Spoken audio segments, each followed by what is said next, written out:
Hello my dear student, English গ্রামারের একটা গুরুত্বপূর্ণ টপিক নিয়ে আজকে আমি আমার ধারাবাহিক গ্রামার ক্লাসের ভিতর আজকে আরেকটি ক্লাস নিয়ে চলে আসলাম।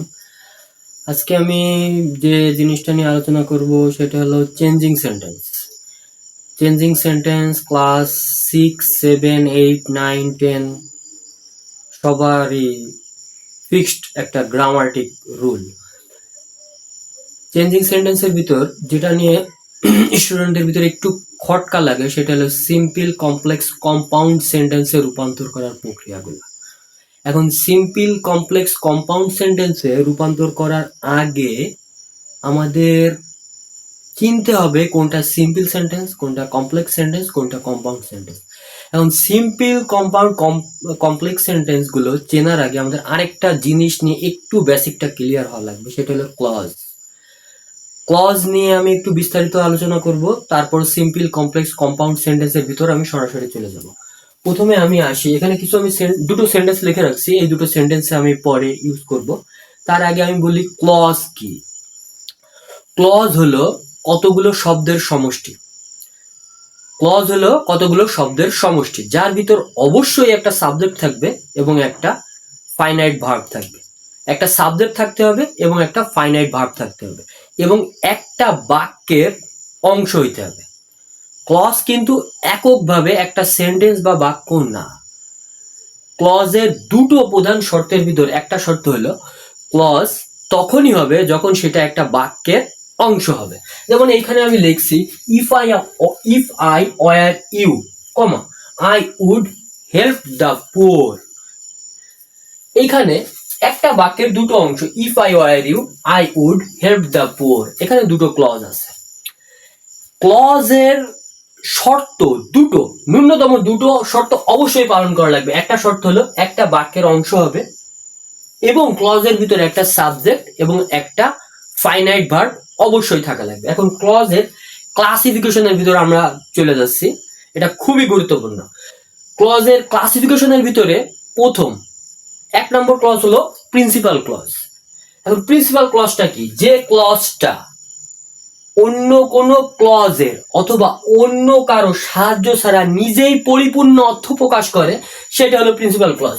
আমি যদি উদাহরণ দিই, ইফ আই ওয়ার ইউ, আমি যদি তোমার জায়গায় থাকতাম, I would help the poor, আমি গরিবদের সাহায্য করতাম। ইফ আই ওয়ার ইউ আমি বাদ দিয়ে দিলাম, শুধু যদি আমি লিখি I would help the poor, এইটাও একটা পরিপূর্ণ সেন্টেন্স বা পরিপূর্ণ একটা বাক্য যা অর্থ প্রকাশ করতেছে। তার মানে I would help the poor এটা একাই একটা স্বয়ংসম্পূর্ণ ক্লজ।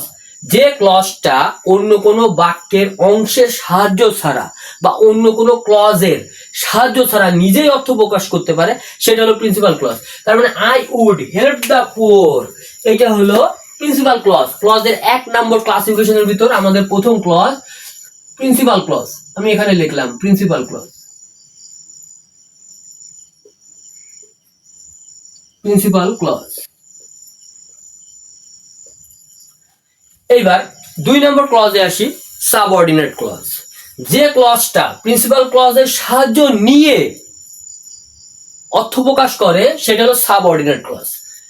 উপরের বাক্যটা আমি আবার লক্ষ্য করি, ইফ আই ওয়ার ইউ, আমি যদি তোমার জায়গায় থাকতাম, আমি যদি তোমার জায়গায় থাকতাম, এটা মানে পরিপূর্ণ অর্থ প্রকাশ করতেছে না। আমি যদি তোমার জায়গায় থাকতাম তাহলে কি হইতো? এটা পরিপূর্ণ অর্থ প্রকাশ করতেছে না, এটা অর্থ প্রকাশ করতে গেলে প্রিন্সিপাল ক্লজের সাহায্য নেওয়া লাগতেছে। ইফ আই ওয়ার ইউ, আমি যদি তোমার জায়গায় থাকতাম তাহলে I would help the poor, মানে এই ক্লজটা প্রিন্সিপাল ক্লজের সাহায্য নিয়ে অর্থ প্রকাশ করতেছে। এইটা হলো সাবঅর্ডিনেট ক্লজ। Subordinate clause. তাহলে আমাদের দুটো মেইন ক্লজ হয়ে গেল, একটা হলো প্রিন্সিপাল ক্লজ আর একটা হলো সাবঅর্ডিনেট ক্লজ। যে ক্লজটা অন্য কোনো বাক্য বা অন্য কোনো বাক্যের অংশ অথবা অন্য কোনো ক্লজের সাহায্য ছাড়া পরিপূর্ণ অর্থ প্রকাশ করতে পারে সেটা প্রিন্সিপাল ক্লজ। আর যে ক্লজটা প্রিন্সিপাল ক্লজের সাহায্য ছাড়া নিজে পরিপূর্ণ অর্থ প্রকাশ করতে পারে না সেটা সাবঅর্ডিনেট ক্লজ। এবার আমাদের আরেকটা ক্লজ আছে, সেটা হলো কোঅর্ডিনেট ক্লজ। Coordinate clause. এখন যখন কোনো ক্লজ আমি একটু এক্সাম্পল দিই তাহলে আরেকটু ক্লিয়ার হবে। আমাদের যখন কোনো ক্লজ মানে প্রিন্সিপাল ক্লজই বলি, যখন প্রিন্সিপাল ক্লজ কিছু কনজাংশন আছে, যেমন আমি কনজাংশনের ভিতরে আবার আমাদের ক্লাসিফিকেশন আছে, যেমন কোঅর্ডিনেটিং কনজাংশন। কোঅর্ডিনেটিং কনজাংশনের ভিতর আছে আমাদের অ্যান্ড, বাট, অর। এই কোঅর্ডিনেট কনজাংশনের মাধ্যমে যুক্ত হয়ে যখন দুটো প্রিন্সিপাল ক্লজ ব্যবহার করা হয়, তখন সেই দুটো প্রিন্সিপাল ক্লজের নাম আর প্রিন্সিপাল ক্লজ থাকে না, তখন সেই প্রিন্সিপাল ক্লজের নাম হয়ে যায় কোঅর্ডিনেট ক্লজ। আর প্রিন্সিপাল ক্লজ হইতে গেলে কিন্তু একটা সাবজেক্ট আর একটা ফাইনাইট ভার্ব অবশ্যই থাকা লাগবে। এখন আমি এখানে দেখি I love you, I love you, এখানে subject I, love finite verb, তার মানে এটা একটা প্রিন্সিপাল ক্লজ। আবার ইউ লাভ মি, এখানে সাবজেক্ট আছে, ফাইনাইট ভার্ব আছে, তার মানে এটাও একটা প্রিন্সিপাল ক্লজ। যখন দুই পাশে দুটো প্রিন্সিপাল ক্লজ কোঅর্ডিনেটিং কনজাংশনের মাধ্যমে যুক্ত থাকে, তখন ওই দুটো প্রিন্সিপাল ক্লজের নাম আর প্রিন্সিপাল ক্লজ থাকে না, তখন ওই দুটো প্রিন্সিপাল ক্লজের নাম হয়ে যায় কোঅর্ডিনেট ক্লজ। তার মানে এইখানে একটা ক্লজ আছে যেটা প্রিন্সিপাল ক্লজ, আবার এইখানেও একটা ক্লজ আছে যেটা প্রিন্সিপাল ক্লজ, কিন্তু এই প্রিন্সিপাল ক্লজটাকে তখন আমরা বলবো কোঅর্ডিনেট ক্লজ। তখন আমরা এই প্রিন্সিপাল ক্লজ দুটোকে বলবো কোঅর্ডিনেট ক্লজ, কোঅর্ডিনেট ক্লজ। তাহলে আমরা ক্লজ কয় প্রকার জানলাম? আমরা ক্লজ জানলাম তিন প্রকার। এক প্রকার প্রিন্সিপাল ক্লজ, দুই প্রকার সাবঅর্ডিনেট ক্লজ, আর তিন প্রকার হলো কোঅর্ডিনেট ক্লজ। যখন দুটো প্রিন্সিপাল ক্লজ দুটো কোঅর্ডিনেটিং কনজাংশনের মাধ্যমে দুই পাশে দুটো প্রিন্সিপাল ক্লজ থাকে, তখন এই দুটো প্রিন্সিপাল ক্লজের নাম আর প্রিন্সিপাল ক্লজ থাকে না। এই পাশে একটা, এটাও কোঅর্ডিনেট ক্লজ, এই পাশে একটা, এটাও কোঅর্ডিনেট ক্লজ।